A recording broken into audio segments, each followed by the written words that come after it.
Hello বন্ধুরা, Mala's gardening হ্যাভেনে আপনাদের সকলকে অনেক অনেক স্বাগত। আশা করি আপনারা সবাই অনেক ভালো আছেন। আমিও অনেক ভালো আছি, সাথে বাগানের নিত্য কাজে ব্যস্ত আছি। বন্ধুরা, আগের দিন ভিডিওতে দেখলেন যে বৃষ্টি আমাদের এদিকে আসবে আসবে করছে, আকাশ পুরো মেঘলা। আর আজকে সকালবেলা একটুখানি রোদ্দুর এসেছিল, কিন্তু তারপরে আবার ঘন কালো আকাশ হয়ে গেল আর বৃষ্টি আসবার একদম শুরু। আসলে কালকে বিকেলে এই সাইডের বেডের মাটিটুকুকে রেডি করব বলে রেখেছিলাম, আর পুরো মাটিটাকে ভালোভাবে ঝুরঝুরে করেছি আর বেশ খানিকটা খড় ঢেলে রেখে দিয়ে গেছিলাম। আসলে তখন সন্ধ্যা লেগে গেছিল, তো এই খড়টাকে আর মাটিটার মধ্যে মিশানো হয়ে ওঠেনি। তো আজকে যদি বৃষ্টি চলে আসে, এই মাটি খড় সব ভিজে যাবে আর মাটিটা নিচের দিকে বসে যাবে, তখন কিন্তু আমি এই খড়টাকে আর মাটির মধ্যে ভিজাতে পারবো না। আর বৃষ্টি যদি অনেকটা বেশি হয়ে যায়, তাহলে কিন্তু এই ঝুরঝুরে করা মাটিটা আবার নিচে বসে যাবে, আবার ঝুরঝুরে করতে হবে। আর এই দেখুন, এত বড় বেড, পুরো বেডটার মাটি কিন্তু আমি একবারে কখনো তৈরি করতে পারি না। আর কালকেই এই যে এই সাইডের মাটিটুকুকে ঝুরঝুরে করেছি, তাতেই টাইম লেগে গেছে পুরো 3 ঘন্টা। আর এই জায়গাটার মাটিটা এর আগেই তৈরি করে দিয়েছিলাম। এখানে একটা লাউ গাছ রয়েছে, আর এই দিকে দেখুন বরবটির গাছটা কালকে গোড়া থেকে উঠে গেছে আর একদম শুকিয়ে যাচ্ছে গাছটা। দেখা যাক বাঁচে যদি। এখানে কিছু টমেটো গাছ আছে, কুমড়োর গাছ আছে। আর আগের দিনের ভিডিওতে তো দেখেছিলেন যে এই দিকের মাটিটা রেডি হচ্ছে, রেডি করেছি। আর এখানে দেখুন, এখানটায় হচ্ছে লাল শাক। আর এখানে দুটো তরমুজের গাছও লাগিয়েছি। তো দেখা যাক কতখানি বড় হয়। আর এদিকের মাটিটা রেডি করা হয়ে গেছে, পুরো মাটিটার মধ্যে খড় আর কিছুটা পরিমাণে সরিষার খোল মিশিয়ে দিয়েছি। আসলে মাটিটাতে প্রচুর পরিমাণে খাবার আগে থেকেই রয়েছে, কিন্তু মাটিটা মধ্যে বায়ু চলাচলটা স্বাভাবিক নেই, তো তার জন্যই আমি এখানে খড়গুলোকে মাটিটার মধ্যে মিশাচ্ছি। আর বাগানটা দেখুন একদমই অগোছালো হয়ে আছে। আসলে কালকে আমি ওই মাটির কাজকর্ম করেছি আর জিনিসপত্র ছড়িয়েছি, আর সেগুলোকে এখনও ঠিক করে ওঠা হয়নি। আর বৃষ্টি ফোঁটা ফোঁটা পড়া এখনই শুরু করে দিয়েছে, তো এখন কাজ কিন্তু খুবই জলদি জলদি করতে হবে। তো দেখুন, আমি আস্তে আস্তে আস্তে আস্তে এই পুরো খড়টা মাটিটার মধ্যে মিশিয়ে নেব। এইটুকু খড়ে হবে না, কিন্তু সবটা খড় যদি একবারে ঢেলে ফেলি, তাহলে কিন্তু কাজটা করতে ভারী অসুবিধা হবে। এখানে প্রচুর মাটি, কিন্তু এই মাটিটা একদমই বসে গেছিলো। তো কালকে খুবই কষ্টে, ওই যে আগে বললাম, পুরো 3 ঘন্টা লেগে গেছে এই মাটিটাকে ঝুরঝুরে করতে। এবার এই মাটিটা যাতে আরও এরকম ঝুরঝুরেই থাকে, তার জন্যই এর মধ্যে খড় মেশানো। আমাদের এখানে এই কাটা খড়গুলো পাওয়া যায়, আর 110 টাকাতে এক বস্তা পুরো বড়, মানে 1 কুইন্টাল চালের বস্তায় ভর্তি খড় দিয়ে দেয়। তো এই খড় কিন্তু মাটির সাথে মিশিয়ে আপনারা গাছ লাগাতে পারেন, এতে কিন্তু খুবই ভালো কাজ হয়। আর এটা একেবারে কোকোপিটের মতনই কাজ করে। আর জল যেমন ধরে রাখে, তেমন মাটির পিএইচ লেভেলকে ঠিক রাখে। আর তারপরেও বড় ব্যাপার হচ্ছে আস্তে আস্তে ডিকম্পোজ হয়ে মাটিতে কার্বনের পরিমাণকে বৃদ্ধি করে। তো মাটির মধ্যে কিন্তু কার্বন বেশি বেশি পরিমাণে যদি থাকে, তাহলে কিন্তু গাছ খুবই ভালো হয়। কারণ কার্বন কিন্তু গাছের জন্য একটা খুবই জরুরি খাবার। আমরা সবাই মনে রাখি নাইট্রোজেন, পটাশিয়াম, ফসফরাস, ক্যালসিয়াম এই সমস্ত মাটির মধ্যে যোগান দিয়ে যেতে হবে, কিন্তু আমরা মেন জিনিসটা ভুলে যাই, যেটা হলো কার্বন। তো কার্বনের একটা কিন্তু খুবই ভালো সোর্স হচ্ছে খড়। তো আমি খড় ব্যবহার করেছি। আপনাদের আশেপাশে যদি দেখতে পান যে রাইস হাস্ক, মানে চালের মিল যেখানে ধান ছাঁটাই করা হয়, সেখানে দেখতে পাবেন যে ধানের যে খোলটা পাওয়া যায়, সেটা কিন্তু রাইস হাস্ক বলা হয়। ওটাও কিন্তু মাটির মধ্যে মিশিয়ে দিলে মাটি কিন্তু খুবই ভালো তৈরি হয়। আর নর্মালি তো আমরা সাধারণত কোকোপিট মিশিয়ে গাছের কাজে ব্যবহার করি, কিন্তু কোকোপিটটা কিন্তু খুবই কস্টলি হয়। আমি কিন্তু আমার বাগানে কোনো রকম কেমিক্যাল ফার্টিলাইজার ব্যবহার করি না। হাড় গুঁড়ো, শিংকুচি, অ্যাপসাম সল্ট এসবও আমি এখনও পর্যন্ত একবারও কিনিনি।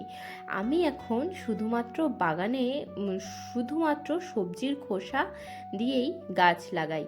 তো তো দেখুন বাগানটা কিন্তু ভালোই, সমস্ত ধরনের গাছই আমার বাগানে রয়েছে। আর দেখুন আমি কথা বলতে বলতে বৃষ্টি ভালোভাবেই শুরু হয়ে গেছে, আর এদিকে মাটিটাকে রেডি করতে করতে আমি পুরো ভিজেই গেছি। বেশ অনেকক্ষণ হয়েছে বৃষ্টি শুরু হয়ে গেছে। তো আজকেই যদি কাজটা আমি শেষ না করে নিতাম তাহলে কিন্তু কাজটা অনেকখানি বাড়তো। আর আমি যেই পুরো মাটিটাকে রেডি করে নিলাম, এবার বৃষ্টির জল এসে এটা ভিজবে, আর সাথে যে সরিষার খোলগুলো দিয়েছিলাম সেগুলো ভিজে নিউট্রিশন মাটির মধ্যে চলে আসবে, আর খড়গুলো এই মাটিটার সাথে আস্তে আস্তে অ্যাডজাস্ট হবে। ঠিক এক সপ্তাহের মধ্যেই এই মাটিটা একদমই রেডি হয়ে যাবে গাছ লাগাবার জন্য। কিন্তু এখন দেখুন এই বেডটার মধ্যে বেশ খানিকটা কুমড়ো শাক, ছেঁচি শাক, কলমি শাক, আর এখানে একটা বরবটির গাছও হয়েছিল। কিন্তু যেহেতু এই জায়গাটাকে আমাকে মাটিটাকে ঠিক করতে হতো, তার জন্য আমি এই গাছগুলোকে তুলে ফেলেছিলাম। তো এই বরবটির গাছটা আর পটলের গাছ একটা ছোট্ট চারা আমি এখন বসিয়ে নিলাম, আর একটা উচ্ছেরও ছোট্ট চারা হয়েছিল, তো সেটাকে যে বসাবো মানে আর খুঁজে পাচ্ছি না চারাটা, ওখানেই রেখেছিলাম কিন্তু হয়তো এদিক ওদিক করে মাটির মধ্যে মিশে গেছে। যাই হোক, দুটো গাছকে লাগিয়ে নিয়েছি, তো শিকড় তো ভালোই ছিঁড়েছে, দেখা যাক এখন বাঁচে কিনা। আর মাটির মধ্যে সরিষার খোল মিশাবার এক সপ্তাহ পরেই নতুন চারা গাছ লাগানো উচিত, কিন্তু কি করব, আর কিছু করবার নেই। আর এদিকে তো বেডটাকে সম্পূর্ণ রেডি করে নিয়েছি, আর এখন তো বৃষ্টিতে আমি পুরোই ভিজে গেছি। তো বৃষ্টিতে ভিজে ভিজে বাগানের সৌন্দর্যকে উপভোগ করবার আনন্দ কিন্তু ভীষণই আনন্দ হয়। আর দেখুন সমস্ত গাছ পুরো ভিজে যাচ্ছে, আর এই বৃষ্টির জলে কিন্তু অনেক নিউট্রিয়েন্ট থাকে, যেগুলো মাটির জন্য, গাছের জন্য খুবই প্রয়োজনীয়।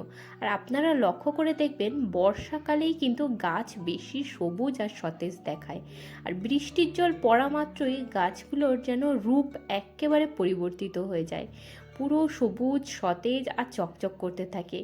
গাছের পাতার উপরে, শহরাঞ্চলে যেহেতু আমাদের বাস, তো প্রচুর পরিমাণে ধুলো পাতার ওপরে চলে আসে। তাতে কি হয়, পাতার পত্ররন্ধ্রগুলো বন্ধ হয়ে যায়, গাছ সঠিকভাবে সালোকসংশ্লেষ করতে পারে না। কিন্তু এই বৃষ্টি যখন হয় পুরো পাতাগুলো ধুয়ে মুছে পরিষ্কার হয়ে যায়, আর গাছ সঠিকভাবে গ্রোথ হয়। আবার জানেন তো, বৃষ্টির জলে নাইট্রোজেন সংবন্ধনকারী বেশ কিছু উপাদান থাকে, যেগুলো মাটিতে নাইট্রোজেন, ক্যালসিয়াম এসবের পরিমাণকে নিয়ন্ত্রিত রাখতে সাহায্য করে। মাটির পিএইচকে নিয়ন্ত্রণ করতেও কিন্তু বৃষ্টির জল খুবই উপকারী। তো বৃষ্টিতে এই ফুলগুলো দেখতে পাচ্ছেন, খুবই সুন্দর লাগছে দেখতে। তো আমি যখনই ছাদে আসি তখনই কিন্তু একবার করে সমস্ত গাছগুলোকে দেখে নেওয়ার চেষ্টা করি। আসল বাগানটা হয়ে গেছে আমার একেবারে বাচ্চার মতন। আমার নিজের দুটো বাচ্চাকে সামলাই, সাথে এই পুরো বাগানটাই যেন আমার কাছে বাচ্চা। এর প্রত্যেকটা গাছ আমি একটা একটা করে কোথাও কোথাও থেকে নিয়ে এসেছি, কিছু কিছু গাছ কিনেছি, কিছু কিছু গাছ আমাকে পাশের বাড়ি থেকে দিয়ে দিয়েছে। এই সমস্ত কিছু মিলে এই ছোট্ট ছাদ বাগানটা আমি তৈরি করেছি। এখানে সমস্ত ধরনের গাছই আমার রাখার ইচ্ছা। আর সত্যি কথা বলতে একটা গাছ থেকে শুরু করেছিলাম, যে হেলেঞ্চা শাকের গাছ আমি প্রথম বাগানে লাগিয়েছিলাম, আর সেখান থেকে একটা একটা করে প্রত্যেক দিন প্রতিনিয়ত বাড়তে চলেছে বাগান। আর আমার ইচ্ছা আছে পুরো বাগানটা ছাদটা ভর্তি যেন গাছপালা থাকে। তো আগামী দিনে সেইভাবেও আস্তে আস্তে প্রিপারেশন নিচ্ছি।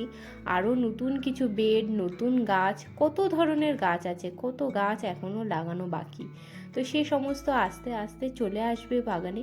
তো এইদিকে দেখুন লেবু গাছটা পুরো ভিজে গেছে, আর এই যে চাপা ফুলের গাছটা দেখছেন, শীতকালে কিন্তু একটাও পাতা থাকে না, পাতা ঝরে যায়। আর এই আস্তে আস্তে গরম পড়ছে, এখন দেখুন প্রত্যেকটা ডালের ডগাতে কুঁড়ি আসা শুরু করেছে। এই কুঁড়ি চলে আসবে, আর কিছুদিনের মধ্যেই পাতা হয়ে এই পুরো জায়গাটা সবুজ হয়ে যাবে। তখন যেই আসবে ছাদে সবার নজর কাড়বে এই চাপা ফুলের গাছটা। আর এই যে জায়গাটা দেখতে পাচ্ছেন, এই জায়গাটা সম্পূর্ণ ছায়া জায়গা। তো এখানে আমি বিভিন্ন ধরনের গাছের কাটিং রেডি করি। এই দেখুন, কিছুদিন আগে পাতাবাহারি গাছের কিছু কাটিং রেখেছিলাম, সেগুলো এখানে রয়েছে। এটা হলো আমার বাগানে সবেদার একটা গাছ, সবেদাও ধরেছে বেশ বেশ কয়েকটা, কিছুটা বড় হয়েছে হারভেস্ট করবার জন্য, তো সেটা তো আপনাদেরকে পরের দিন দেখাবো। আর এই যে জামরুলের গাছটা দেখতে পাচ্ছেন, কিছুদিন আগে একেবারে আধমরা মতো অবস্থা হয়েছিল, এখন তো নতুন পাতা বেরিয়ে এসেছে। আর এইদিকে একটা স্পাইডারের গাছ রয়েছে। আর এই হলো সজনে গাছটা। সজনে গাছে এবছর ফুল এসেছে আর কয়েকটা ফলও ধরেছে। তো বন্ধুরা, আজকের ভিডিওটা আমি এখানেই শেষ করছি। দেখা হচ্ছে আপনাদের সাথে আবার পরের ভিডিওতে। আপনারা সবাই ভালো থাকবেন, সুস্থ থাকবেন। আর ভিডিওটি যদি ভালো লাগে তবে চ্যানেলটিকে সাবস্ক্রাইব করে আমার পাশে থাকবেন। টাটা বন্ধুরা।